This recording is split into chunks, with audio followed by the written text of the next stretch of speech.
Focus lighting and fixtures. So इस company ने अपने Q2 के रिजल्ट अनाउंस किए हैं अभी रिसेंटली। तो डिस्कस करेंगे कि कैसे नंबर्स रहे इस कंपनी के।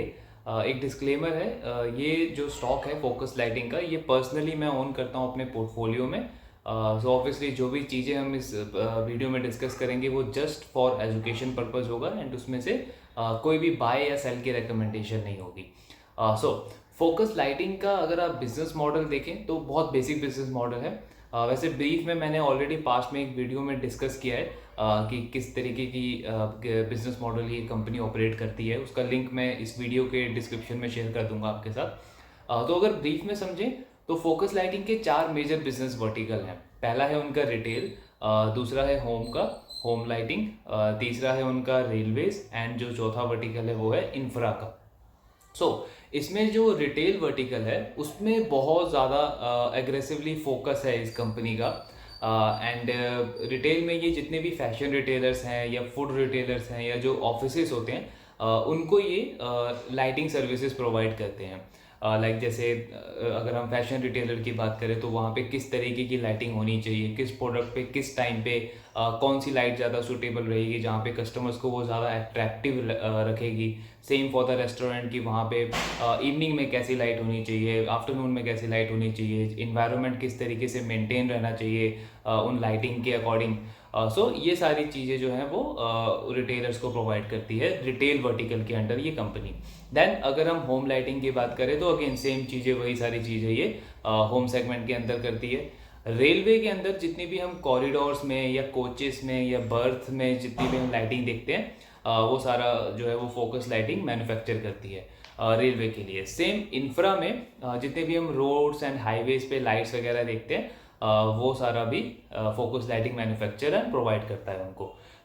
अब अगर हम ओवरऑल देखें तो प्रोडक्ट बहुत ही एसेंशियल प्रोडक्ट है ये। वी ऑल नो कि फूड फैशन रिटेलर्स हों या फूड रिटेलर्स हों, इनकी डिमांड कोविड के बाद से कितनी ज़्यादा बढ़ी है। लोग बड़े बड़े ब्रांड की तरफ ज़्यादा अट्रैक्ट हो रहे हैं। तो जैसे जैसे इनकी डिमांड बढ़ती जाएगी वैसे वैसे ऑब्वियसली ये नए नए स्टोर एक्सपैंड करेंगे एंड वहाँ पे इस तरीके के प्रोडक्ट की इनको रिक्वायरमेंट हमेशा रहेगी। सिमिलरली होम वाले सेगमेंट में हम देख रहे हैं कि कोविड के बाद से लोग जो है वो प्रीमियम लग्जरी प्रोडक्ट्स की तरफ ज़्यादा अट्रैक्ट हो रहे हैं। टेक्नोलॉजी लेड जो चीज़ें होती हैं, इनोवेटिव चीज़ें होती हैं, लोग उनकी तरफ ज़्यादा अट्रैक्ट हो रहे हैं। तो अगेन डिमांड वहाँ पे भी वी कुड सी की लगातार बढ़ती जा रही है। रेलवे में भी ऑल नो लगातार रेलवे किस तरीके से बहुत अपने आप में बहुत बड़ा सेक्टर है। फोकस लाइटिंग उसके अंदर अभी बहुत ही छोटा प्लेयर है। तो जैसे जैसे रेलवे बढ़ता जाएगा वहाँ से इनको ज़्यादा ऑर्डर्स मिलेंगे, तो वहाँ की भी डिमांड विजिबिलिटी हमें इस कंपनी की क्लियरली बहुत ज़्यादा स्ट्रॉन्ग दिखती है।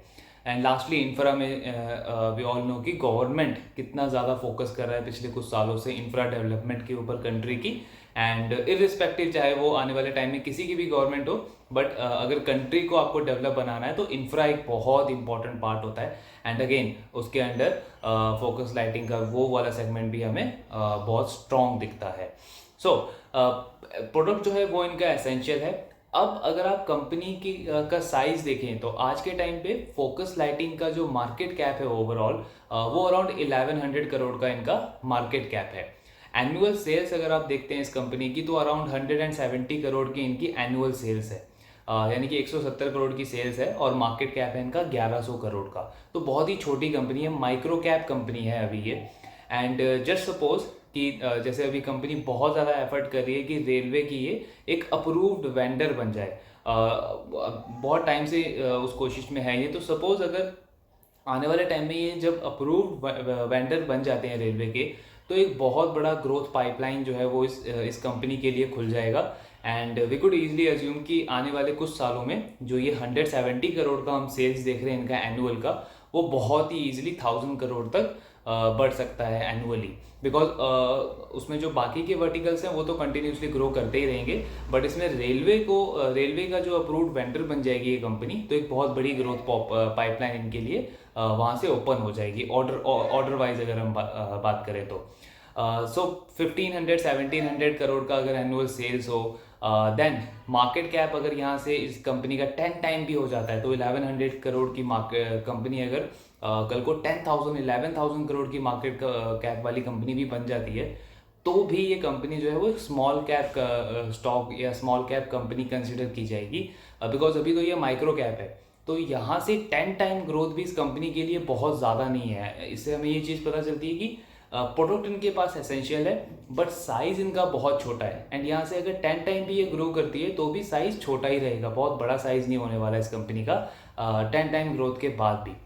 सो इट क्लियरली शोज़ कि ग्रोथ रनवे जो है इस कंपनी के पास वो बहुत ही स्ट्रॉन्ग अवेलेबल है, ग्रोथ पाथ बहुत ही स्ट्रॉन्ग अवेलेबल है आने वाले कुछ सालों में, बिकॉज साइज़ उसको सपोर्ट करता है। एक छोटे साइज़ पे इस कंपनी को बहुत ईजी हो सकता है आने वाले टाइम में ग्रो कर पाना इस प्रोडक्ट के साथ में। सो ये one of the main thesis था जिसके बेसिस पे पर्सनली मैंने स्टॉक में इन्वेस्ट किया। देन अगर नंबर्स भी देखें तो इसमें सेल्स अराउंड इनकी 40% से ग्रो हुई है, मार्जिन्स कंपनी के 90% से इंप्रूव होकर 20% हो गए हैं, एंड नेट प्रॉफिट कंपनी का ऑलमोस्ट 100% से ग्रो हुआ है ऑन अ वाई बेसिस। सो 100% पे प्रॉफिट बढ़ा है, सेल्स 40% पे बढ़ी है, मार्जिन्स इंप्रूव हो गए 20% हो गए हैं। एंड वैल्यूएशन वाइज अगर आप देखोगे तो स्टॉक अभी भी 33-35 के पी मल्टीपल पे ट्रेड कर रहा है। सो आपको 35 के पी रेशियो पे एक ऐसा बिजनेस मिल रहा है जिसका टॉप लाइन 40% पे ग्रो हो रहा है एंड बॉटम लाइन 100% पे ग्रो हो रहा है। आई एम नॉट सेइंग कि हर क्वार्टर में ये 100% पे प्रॉफिट बढ़ेगा, बट स्टिल जो हमने डिस्कस किया कि जिस तरीके का प्रोडक्ट सर्विसेज ये कंपनी डिज़ाइन कर रही है, जिस तरीके का बिजनेस मॉडल है एंड जो ग्रोथ अपॉर्चुनिटी है इसके पास में इतने छोटे साइज में, सो 30-40% की ग्रोथ मेंटेन रख पाना इस कंपनी के लिए बहुत ज़्यादा मुश्किल नहीं रहेगा आने वाले टाइम में। एंड करंट परफॉर्मेंस उसको बैक करती है, करंट परफॉर्मेंस हमें ये कॉन्फिडेंस देती है कि हाँ बिजनेस जो है वो सही डायरेक्शन में जा रहा है। बिकॉज मैनेजमेंट का अगर आप लास्ट क्वार्टर का कॉन कॉल भी देखें तो मैनेजमेंट भी बहुत ज़्यादा बुलिश है आने वाले कुछ क्वार्टर्स कुछ सालों के लिए, स्पेशली अगले 3-4 सालों के लिए। एंड ये परफॉर्मेंस उस कॉन्फिडेंस को बैक करती है कि मैनेजमेंट जो बुलिश कमेंट्री दे रहा है अपने बिजनेस को लेकर के, वो नंबर्स उसको बैक कर रहे हैं। सो ये भी एक वन ऑफ द पार्ट हो जाता है मैनेजमेंट एनालिसिस का। बहुत सारे लोगों का क्वेश्चन रहता है कि मैनेजमेंट एनालिसिस कैसे किया जाए, तो आप मैनेजमेंट क्या गाइड कर रहा है एंड बिजनेस कैसा परफॉर्म कर रहा है, इन दो चीज़ों को लिंक करके आप ये देख सकते हैं कि मैनेजमेंट कितना ज़्यादा केपेबल है अपने बिजनेस के बारे में जानने के लिए, उसको कितना ज़्यादा सही गाइडेंस वो दे पा रहा है अपने बिजनेस को लेकर के। सो रिजल्ट ओवरऑल बहुत अच्छे हैं इसके। वैल्यूएशन वाइज हमने ऑलरेडी डिस्कस किया कि चीप वैल्यूएशन पे है, फेयरली वैल्यू लगता है ये स्टॉक यहाँ से। ग्रोथ रन में हमने देखा कि बहुत स्ट्रॉन्ग है इस बिजनेस का आने वाले कुछ टाइम में। कॉन कॉल अभी इसका आना बाकी है, सो एक बार कॉन कॉल मैं इस कंपनी का गो थ्रू कर लूँ तो उसमें जो मेजर हाईलाइट्स रहेंगे बिजनेस को लेकर के कि जो ये रेलवे के लिए अप्रूव्ड वेंडर का जो इन्होंने अप्लाई किया है उसका क्या अपडेट रहा, आने वाले टाइम में बिजनेस एक्सपेंशन के लिए क्या अपडेट है, वो सारी चीज़ें भी मैं आने वाले टाइम में आपके साथ शेयर करूँगा। सो आई होप ये वीडियो आपको अच्छा लगा होगा। Thank you very much.